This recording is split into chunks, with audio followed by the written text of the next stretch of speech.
First nationwide protest was intended to bring attention to economic hardship and government policies. The rallies, which began peacefully, escalated into violent confrontations between police and protesters, resulting in loss of lives and properties. Reports of burning vehicles, looting, and police using tear gas and live gunshot rounds to disperse protesters flooded in from Kano, Borno, Yobe, Nasarawa states.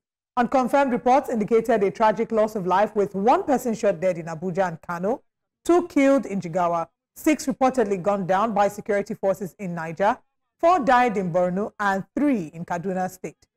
The Kano State Police Command says it has arrested numerous suspects who exploited the demonstration to engage in malicious activities, including violence, destruction, looting, and harming innocent civilians. The situation remains volatile, with concerns about further escalation. We're joined this morning by human rights activist Segun Awosanya to look at what exactly has happened and what the expectations are going so far. Good morning, Mr. Awosanya, and thank you very much for joining us. Good morning, distinguished. I'm not an activist. I'm an advocate, institutional reforms advocate. Thank you for clarifying not that. An activist. Thank you very much for clarifying that. All right.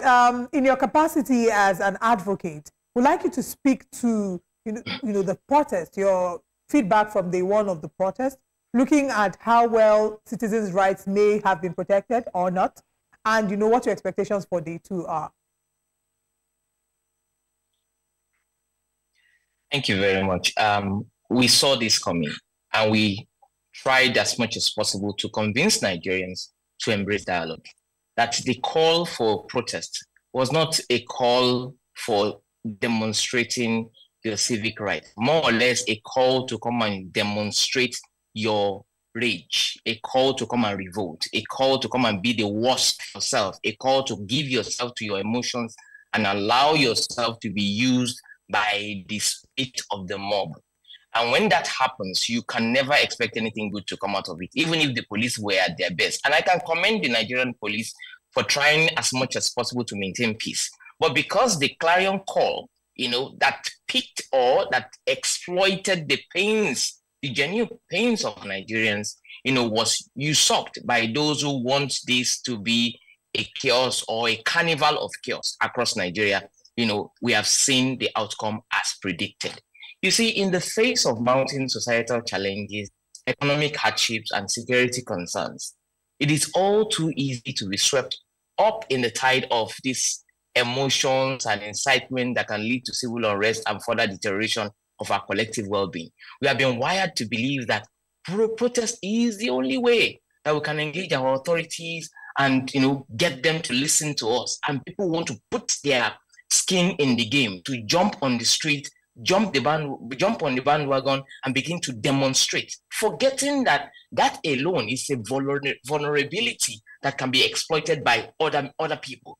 When you say a national protest, what you are saying is that you're assuming that you have a semblance of control, which you don't, because you don't know the spirit in the hearts of the minds of the people that will come and join you on the protest. Some may have their agenda under the veil of that protest that they are going to carry out. And whether you like it or not, you have to own and take responsibility for whatever happens. You see, if you read more from the likes of Carl Jung, if you read the book called The Madness of the Crowd, you understand that when people crowd together and form a mob, then the dynamism of the collective man are let loose. Beasts or demons that lie dormant in every person until he is part of the mob will be eminent. And man in mass sinks unconsciously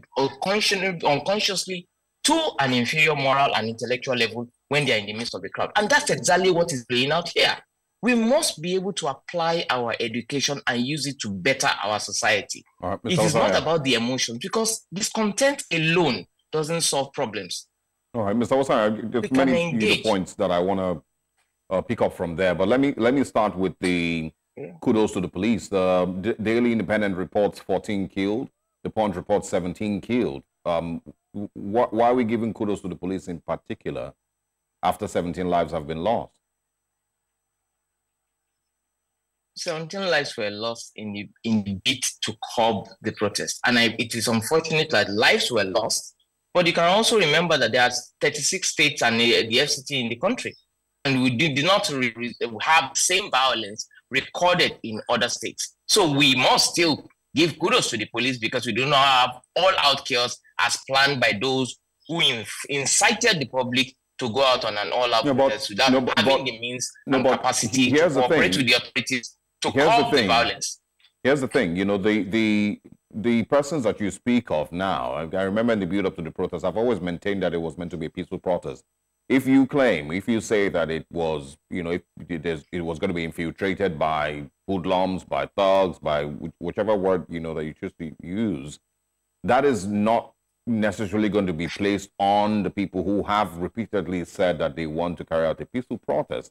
That is going to be placed on the police and the ability to also control the possible excesses of these people. So again, if the police has allegedly killed 17 people, why are we giving them kudos? My point is very clear. And my point is to the fact that we do not have the entire nation engulfed with chaos, as planned by those who incited the public and pushed them to the streets. Yeah, but that's why I keep jumping in, because when you say as planned where, and where's the evidence that it was planned? As planned. Look, there are evidence. Look at the demands of the protest. It was actually designed to create a stalemate that will keep people on the street. No going back. Day of rage, day of revolt. It was not. That doesn't sound peaceful. Unless you have been living under a rock in the past years, you will know that the myth called peaceful protest had never been experienced in reality in the history of Nigeria, right from the 1965 till date.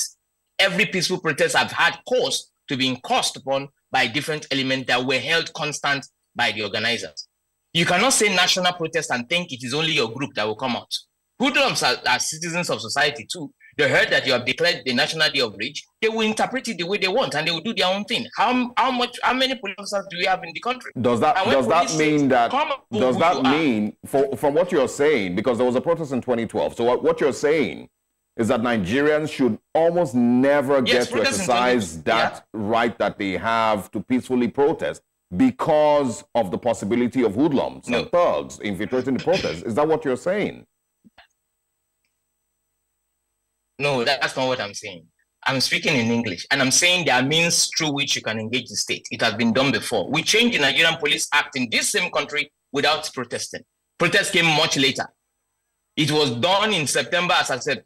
We've signed Police Act, Police Trust Fund, and Police Act into law without burning a single tire. It has happened before, and this is police we're talking about. People were killed in their encounters, and we did not say because of that the country must be engulfed by chaos. That's what I'm saying. There are methods to the madness. Yeah, so you cannot just put vulnerable people and tell them because they are hungry, they can take to the street, take laws into their hands and do whatever they please. So you change the Police Act when? Not to be chaos. Just clarify. The police have the duty as well. Yeah, clarify when you said the police. 2020 as at September, before the protest. Okay. As of September.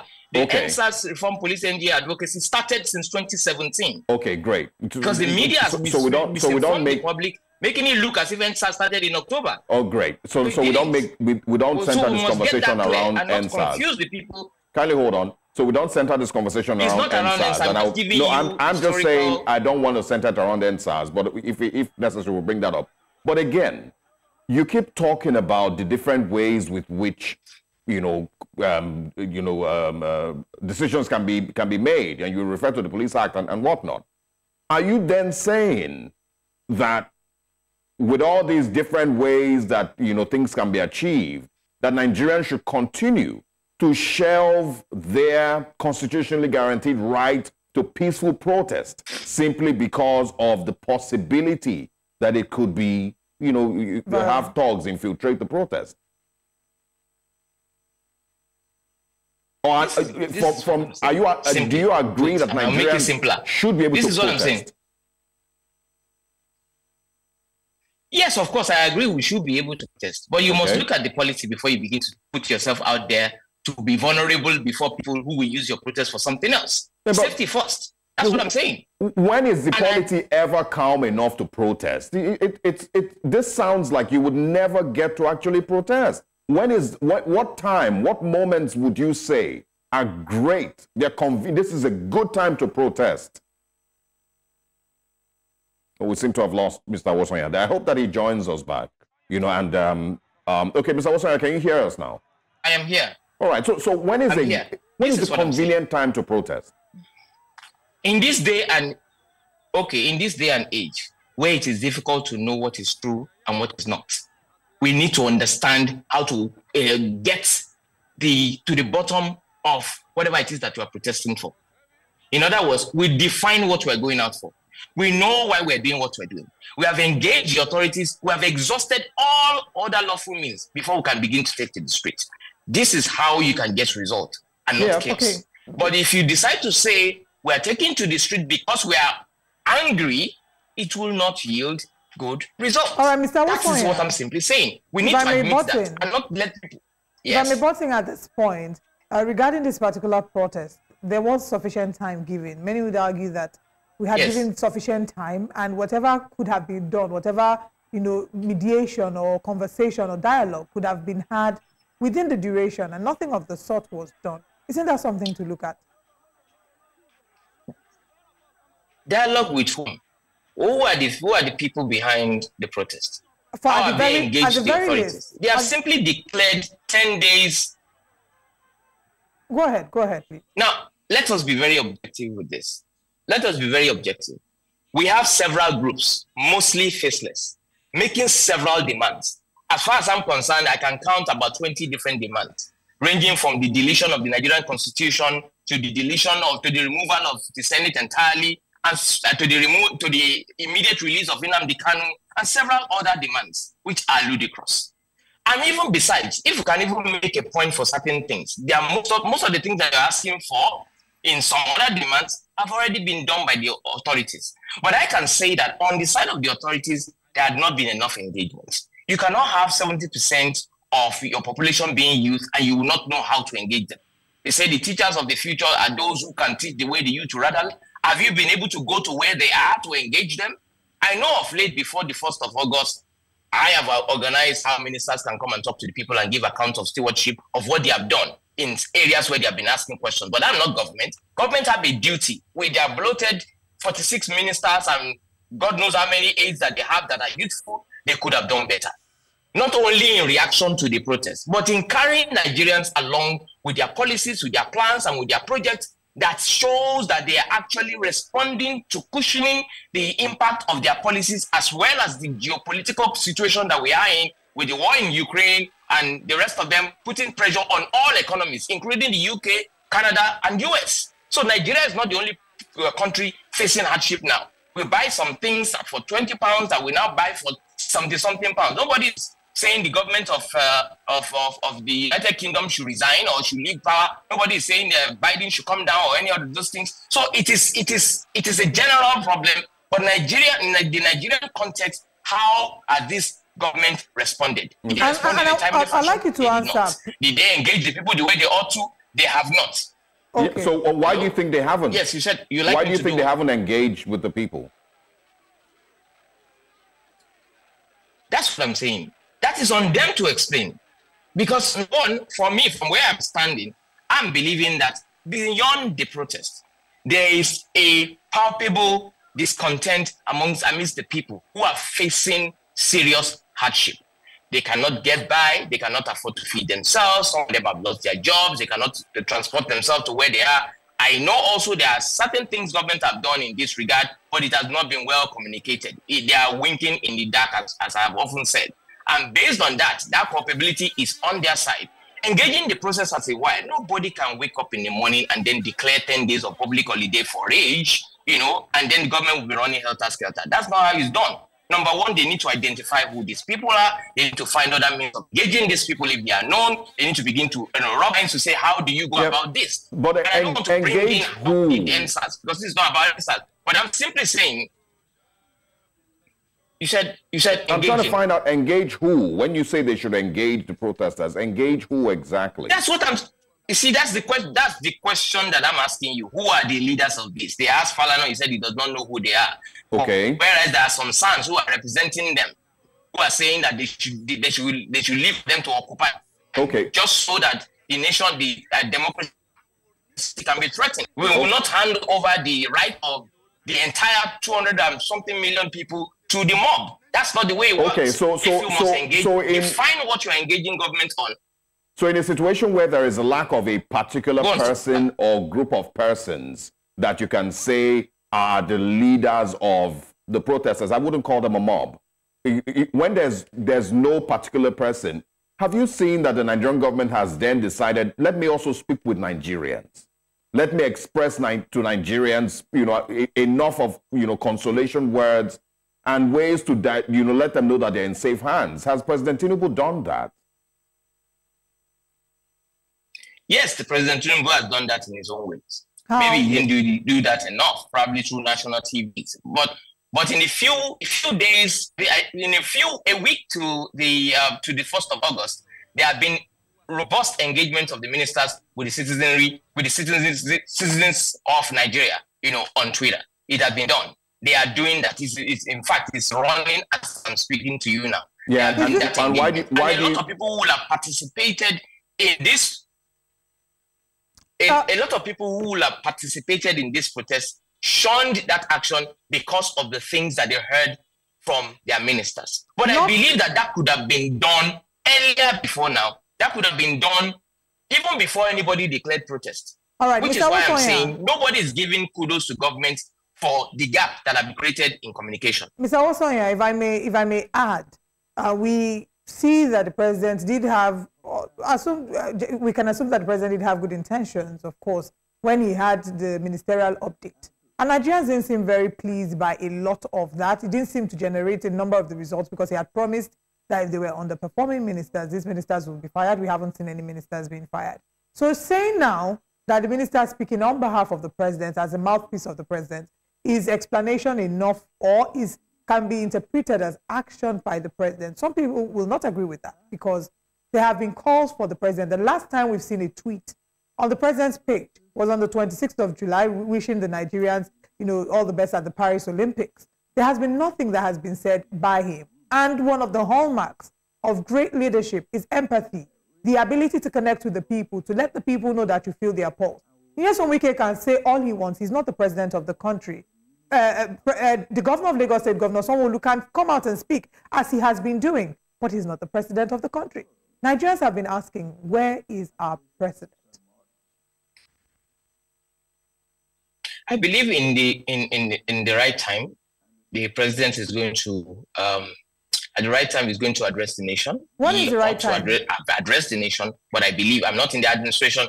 And I don't know what their plans are. But all I can say is that I know that you're not in the administration. I promise, and I'm sorry to interject. I just wanted to add this. I know you're not in the administration. I want to assume that you're not probably holding brief for them. What I'm saying is, if you say that the actions of the president through his ministers have communicated empathy, and I'm saying to you that what we have seen and what we've heard from Nigerians, from the streets, from social media, is that they want to hear from their president and they want to feel like they can connect to him and that he feels their pulse. So you're saying that you believe that he will speak at the right time. When is the right time? People have died. Reports have it that about 16 people died on day one. Is it not about time that the president spoke to the people? We saw Kenya, what happened in Kenya. Eventually, the president he came on a space on X to be able to address the citizens. Don't Nigerians deserve to hear from their president? Nigerians actually deserve to hear from their president. President ought to have addressed the populace, the masses, the people, those who elected him into office. He owes them that. He also owes them the rights to be carried along and to be engaged, to have ownership in his administration. We're saying the same thing, and I'm asking the same question. Why is to address the public? But also to say that because he has not tweeted in a while, he has not said anything on his timeline, and those are issues that we have actually raised in most of the discussions that we've been having, that how can you have 46 ministers and we cannot feel the impact of these ministers? Because you cannot be everywhere as a president, you can only address, but we should be able to see the buy-in of your ministers in your policies enough for them to be the front facer of those policies and give account to the public on what they are doing, where they are, what their challenges are, and what we should hold for the people.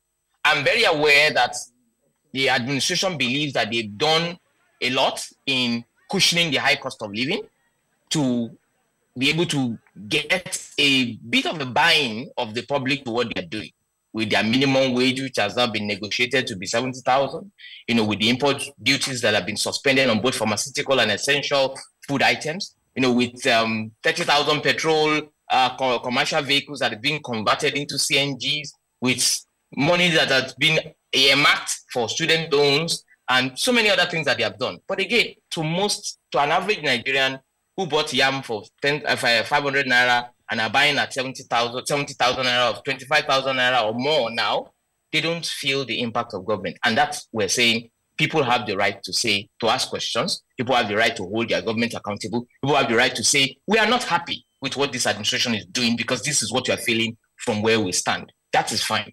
But to incite these people and say, come to the street and display your rage, demonstrate your rage, you have left so many things unconsidered because you do not know how every individual will express themselves and their anger when they get to the street. Some will do it by looting, some will do it by killing their enemies, some will do it by burning stuff, some will do it by... So to blanketly say, hiding under the constitutional provision that gives you the right to assemble, the right to express yourself, and the right to protest, at this point, will lead to further chaos and it will not better anything, the conversation. This is what I stand, and this is what I'm saying. Thank you. Mr. Awosanya, would you hold the government accountable for the loss of those 17 lives?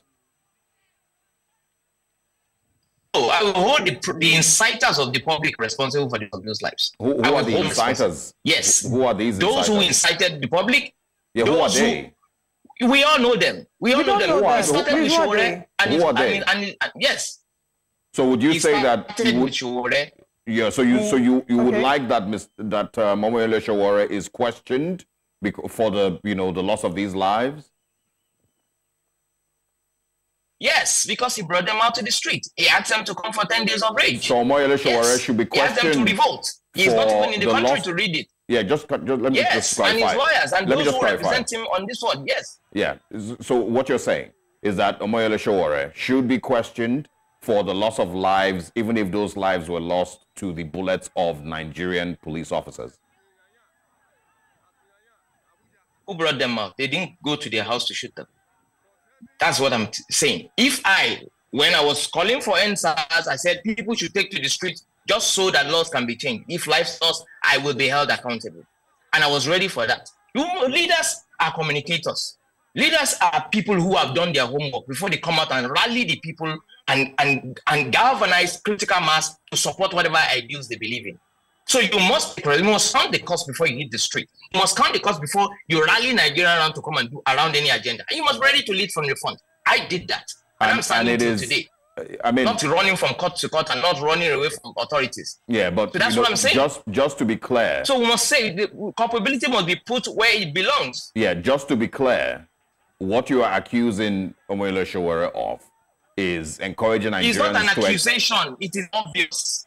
No, well, it's not an accusation. It is an obvious thing. Yeah. What you're accusing him of is advocating and advising Nigerians to exercise their civil, constitutionally guaranteed rights to a peaceful protest. That's what you're saying is a crime that he should be maybe arrested for.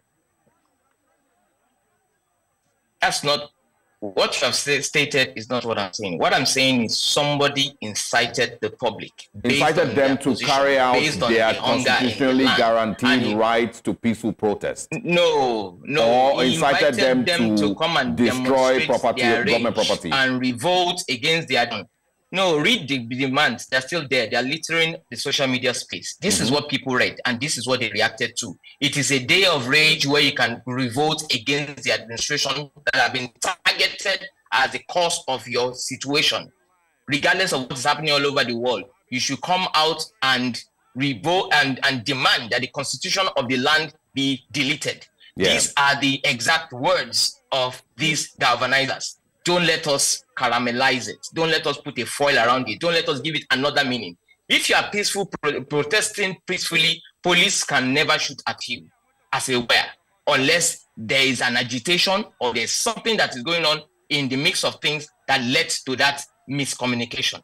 Okay. So that is that. If they are not on the streets, there will not be such confrontation that will require the loss of life. We warned about this earlier, that people should engage the authorities using alternative means and exhausting all lawful means before taking to the streets. But the media will rather report sensations rather than reporting the facts. All right, Mr. Segun Awosanya, we'd like to imagine that our security agencies are also trained on how to, disperse where there is situations of protest in the events that it, goes out of hand.